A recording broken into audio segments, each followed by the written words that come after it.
Hello student, logical जवाब में आपका स्वागत है। आज हम लोग पढ़ने वाले हैं सजगता बल सिद्धांत, जिसे हम लोग इंग्लिश में वैलेंस बॉन्ड थ्योरी बोलते हैं और शॉर्टकट में हम लोग इसको वीवीटी थ्योरी भी कहते हैं। ठीक है, ये जो है बीएससी फर्स्ट ईयर केमिस्ट्री में और 11वीं केमिस्ट्री में आपको देखने को मिल जाएगा। ठीक है, तो हम लोग इसको स्टार्ट करने से पहले हम लोग इसके कुछ परिचय जानना चाहते हैं कि भैया इसको किस वैज्ञानिक ने क्या किया था, दिया गया था, किस वैज्ञानिक ने इसको प्रतिपादित किया था। ठीक है, जैसे कि आपको यहाँ पर बता दूं कि सन 1927 में इस सिद्धांत को हिटलर और लंदन नाम के दो वैज्ञानिकों ने क्या किया था, प्रतिपादन किया था या फिर स्टार्ट किया था। ठीक है, फिर बाद में क्या हुआ 1933 में, ठीक है, आगे बढ़ाने का जो काम किया था वो पॉलिंग और स्लेटर नाम के दो वैज्ञानिकों ने क्या किया था, इसे विकसित करके आगे बढ़ाया था।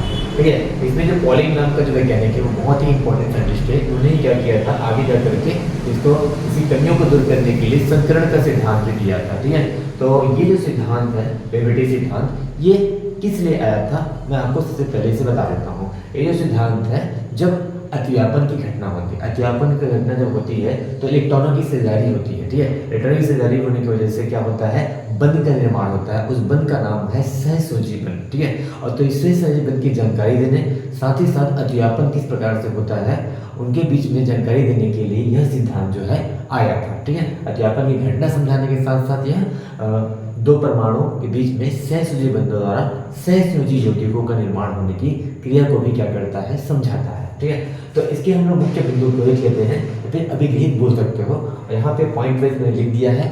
ठीक है, वन बाय वन हम लोग क्या करते हैं, सबसे पहले डिस्कस करते हैं। ठीक है, देखो जैसे कि नाम से स्पष्ट है, सजगता बल सिद्धांत का मतलब ये होता है कि दो परमाणु या फिर दो से अधिक परमाणु के जो अंतिम कक्षा, जिसको हम लोग संयोजी कक्षा बोलते हैं, उसमें जो अयुग्मित इलेक्ट्रॉन होते हैं उन्हीं के बीच में क्या होता है, इलेक्ट्रॉनों की साझेदारी होती है। साझेदारी करते समय क्या करते हैं, अतिव्यापन करते हैं, और अतिव्यापन करने के बाद क्या होता है, बंध का निर्माण हो जाता है।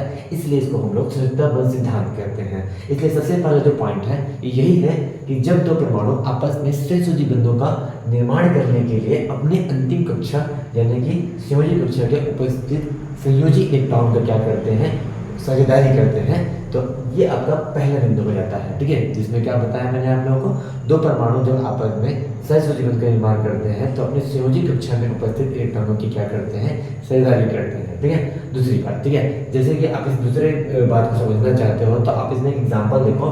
मैंने आप लोगों को H2 अणु का एग्जाम्पल आपको बता रहा हूँ मैं। ठीक है, इसमें क्या होता है कि H2 अणु जो है वो दो हाइड्रोजन के परमाणुओं से मिलकर बनता है। ठीक है, तो जैसे कि पहले परमाणु का आप देख पा रहे हो हाइड्रोजन है यहाँ पे, तो पहला परमाणु अगर हाइड्रोजन है तो इसके इलेक्ट्रॉनिक विन्यास जो है 1s1 आता है। इसके 1s कक्षक में एक इलेक्ट्रॉन उपस्थित होते हैं। दूसरा भी हाइड्रोजन ही है तो 1s1 इसका भी रेडियस हो जाएगा, और यहाँ पे इसके 1s कक्षक में क्या है, एक इलेक्ट्रॉन उपस्थित है।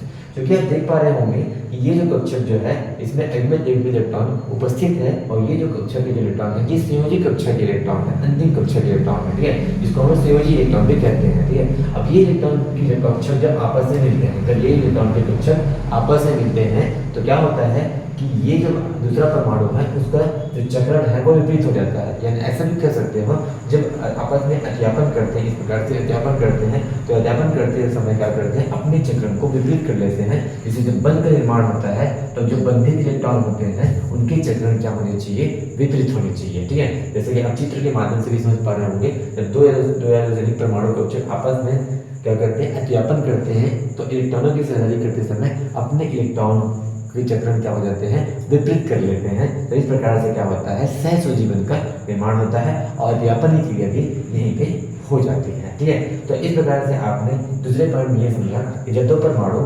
अपने अयुग्मित इलेक्ट्रॉनों की क्या करते हैं, साझेदारी करते हैं, तो अतिव्यापन के फलस्वरूप क्या होते हैं, उनके चक्रण जो है विपरीत होने चाहिए, जिससे बंध का निर्माण हो जाता है।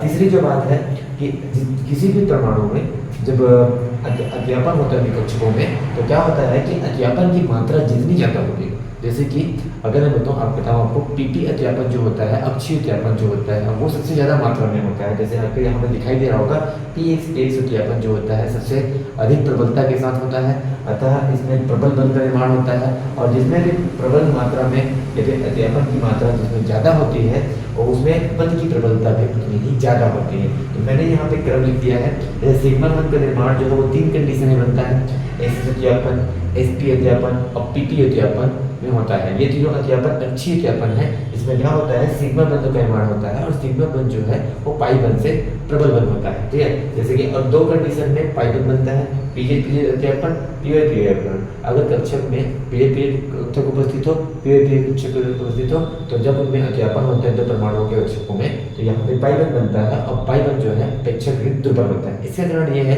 कि सिग्मा बंध के निर्माण में अध्यापन की मात्रा ज्यादा होती है, जबकि पाई बंध के निर्माण में क्या होती है, अध्यापन की मात्रा कम होती है। अर्थात ये सिद्धांत यहाँ पे आपको अध्यापन से बनने वाले बंध की प्रबलता का दुर्बलता का भी जानकारी देता है। ठीक है, अब आगे बढ़ते हैं। अब अगली बात जो है, अध्यापन से, जैसे कि आपने समझा, अध्यापन से ऊर्जा मुक्त होती है क्योंकि आकर्षण होता है, इलेक्ट्रॉनों के बीच में आकर्षण होता है। जब परमाणु आपस में मिलते हैं तो इलेक्ट्रॉन के बीच में शेयरिंग के साथ साथ आकर्षण होता है, तो आकर्षण से हमेशा ऊर्जा मुक्त होती है। और जिस भी परमाणुओं में अध्यापन के पश्चात अगर ऊर्जा जितनी ज़्यादा मुक्त होगी वो अणु उतना ही क्या होगा, स्थायी होगा। ठीक है, ये भी आपको याद रखना। तो ये स्थायित्व की भी जानकारी देता है। ठीक है, साथ ही साथ पांचवी बात यह है कि जब हम लोग अध्यापन कराते हैं तो समान पाली आपस में मिलनी चाहिए। जैसे कि यहाँ पे धनात्मक पाली होती है, ऋणात्मक पाली होती है।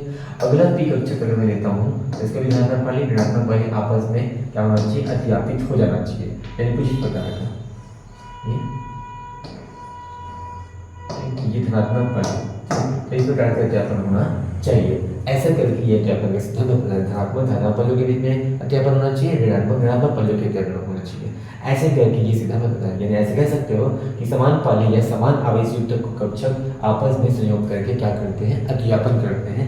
ऐसा करके ये घटना बताते हैं। तो इस प्रकार से आपने समझा कि स्वतंत्र सिद्धांत से हम किस प्रकार से सहसुजी के बनने तथा अध्यापन की घटना को समझने को अध्यापन की घटना को क्या करते हैं, अच्छे से समझते हैं। कुल मिलाकर देखा जाए तो ये जो स्वतंत्र सिद्धांत है ये अध्यापन की घटना के साथ साथ बनने वाले सहसुजी बंधों को भी बताता है और उससे सहसुजी अणु का निर्माण होता है। अर्थात हम कह सकते हैं कि स्वतंत्र सिद्धांत जो था वो सहसुजी अणुओं के लिए आया था।